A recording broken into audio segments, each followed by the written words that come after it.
Hello and welcome to today's episode of the History of Spooky Places. So today's episode we will be talking all about the history of the Crescent Hotel.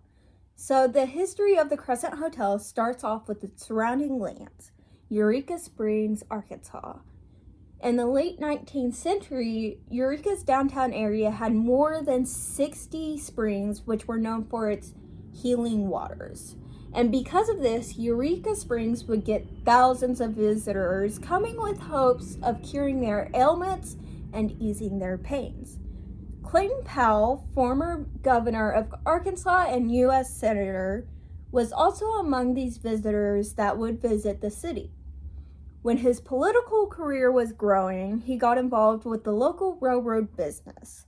Back then, railroad companies would sponsor hotels to try and gain a profit, and with Powell seeing the growth of Eureka Springs, he partnered with his friend Richard Kearns to sponsor the creation of Eureka Springs Railroad. Then in 1884, they commissioned a well-known Missouri architect, Isaac S. Taylor, to build a luxurious hotel high on top a cliff that overlooked the heart of Eureka Springs. They spent around $294,000 to construct the building, which would be about $8,889,000 today.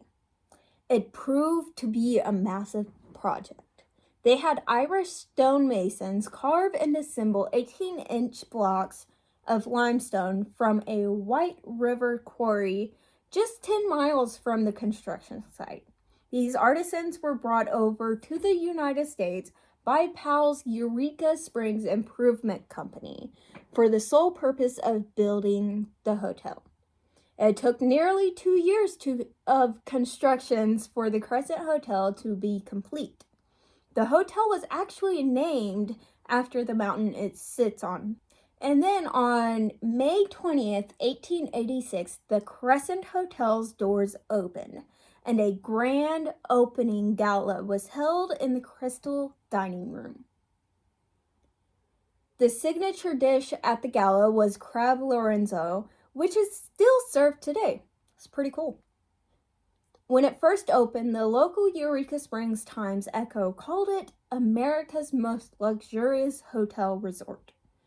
At the beginning, the hotel was thriving. People would flock to stay at this luxurious hotel and to use the healing springs. However, this did not last.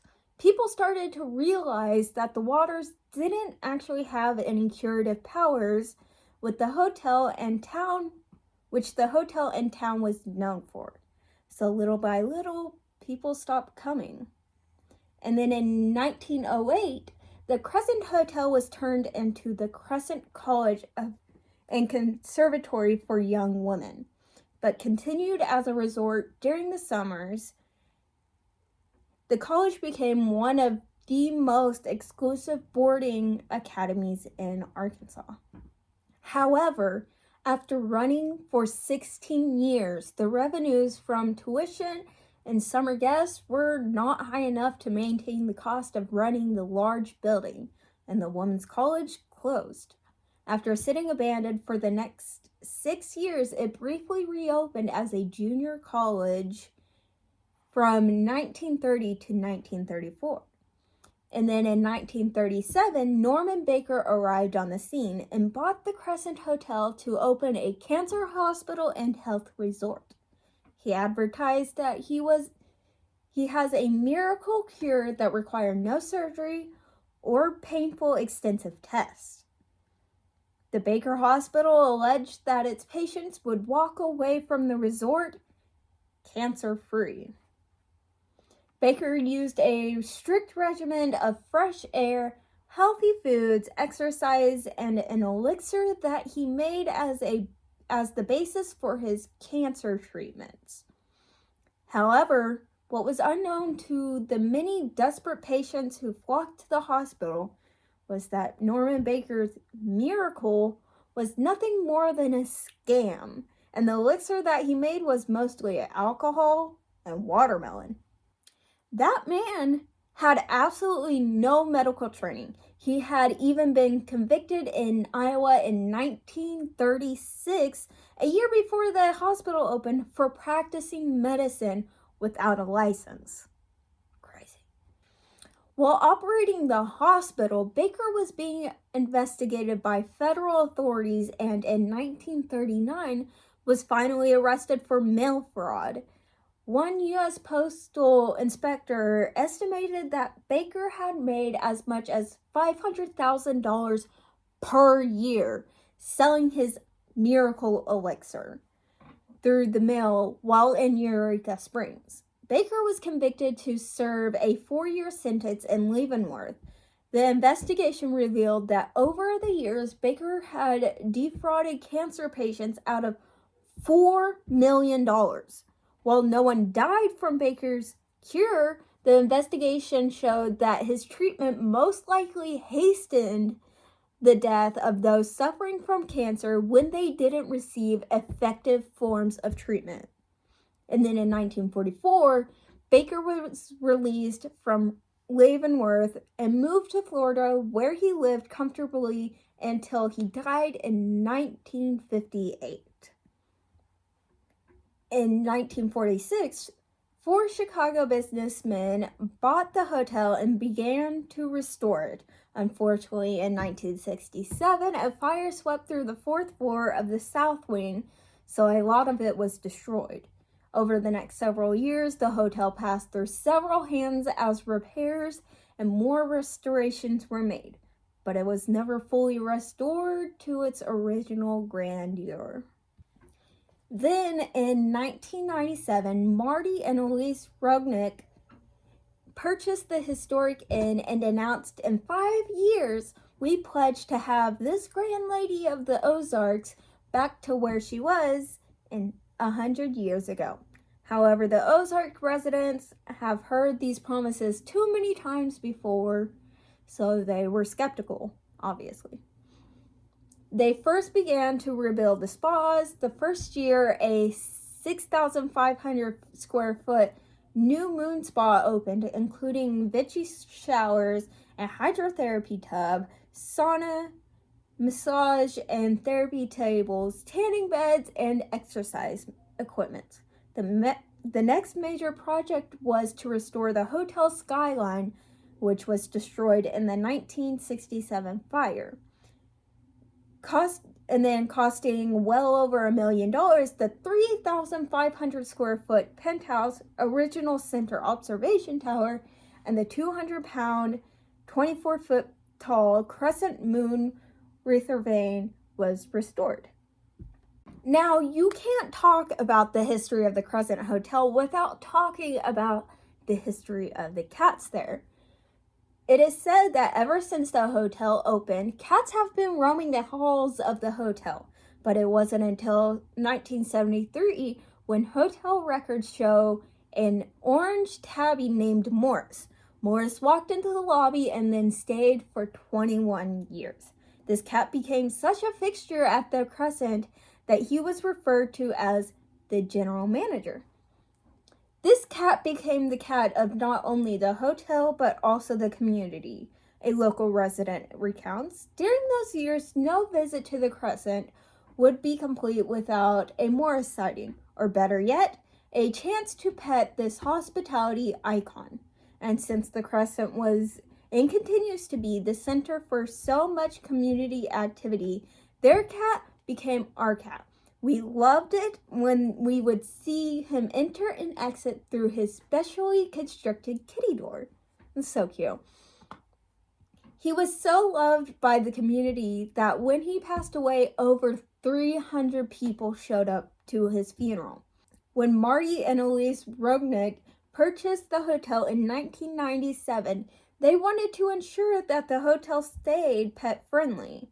So a brown Siamese mixed feral cat named Tittles was welcomed into the hotel and stayed for a couple of years.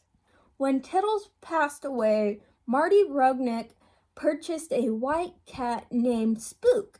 That turned out to not be as social as the others were. And because of this, they had Spook find a different home.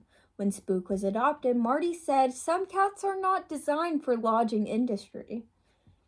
And then in 2003, 2 female cats were born, nursed, and then abandoned in the warm boiler room of the hotel. They became the next hotel cats. These cats were named Frisco and Shadow.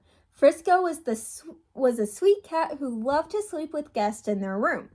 She also had 6 toes on each of her front paws. She left the hotel in 2009. Shadow was a really shy cat, and because of this, she left for a quieter, less trafficked place. As Shadow left, a new feral cat entered, Rufus. Even though you can't find any pictures of Rufus, he loved being photographed. He had a crooked tail and loved wedding receptions. He left with Frisco in 2009. That same year, during Halloween week, the duo of Casper and Jasper strolled in. Casper loved to lounge in the lobby looking for rays of the sun and follow leashed canines through the lobby. He decided to leave the hotel after a couple of years, leaving all his responsibilities to Jasper. Now, Jasper still works at the hotel to this day. It has been said by many that Jasper is a bit of a scoundrel. This big, black, long-haired cat with white paws and chest loves to hide under baggage carts, swat at passing shoelaces, but always staying out of sight. He, like his predecessor, Rufus, is a big wedding fan. Now on to the ghostly occurrences. So why the Crescent Hotel could be haunted starts off with when they were building it. A 17-year-old Irish stonemason that goes by the name Michael was working high up on the hotel. At some point, he tries to get the attention of a lady walking by. As he was doing so, he slips and falls to his death. He landed on a beam, which is now a part of the room 218. In room 218, guests have reported seeing hands coming out of the mirror, cries of a man from the ceiling, the door opening and slamming shut, and all that jazz. In the Crystal Dining Room, many employees have also reported chairs being in different spots than they put them in, menus being scattered around. It is said that if you play music, the spirits will be more active in the dining room. In the lobby, people have reported seeing a guy with a purple shirt and white linen suit, which matched the photos of Norman Baker. Norman Baker was also known as the Purple Man. So yeah. There have also been reports of people seeing and hearing a gurney in Baker's old morgue area rattling and moving. In the laundry room, the washer and dryers have been said to randomly turn on. Weird. And then in front of room 419, people have reported seeing a lady looking for and fumbling with her keys as if in a hurry before vanishing.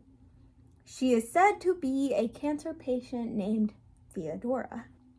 And then room 212 used to be the office of Dr. John Fremont Ellis, the hotel's in-house doctor in the late 19th century. It is said that you can see him or smell his cherry pipe tobacco in that room. And then there have been said to be a ghost child that goes by the name Brecky.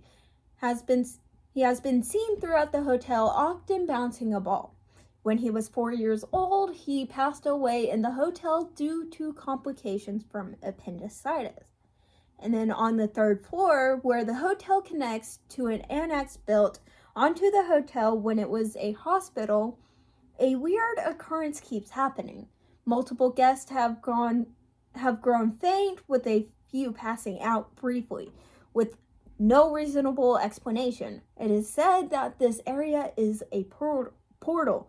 Now, what is a portal? A portal is believed to be a gateway or a link to another plane of existence, like the spirit world.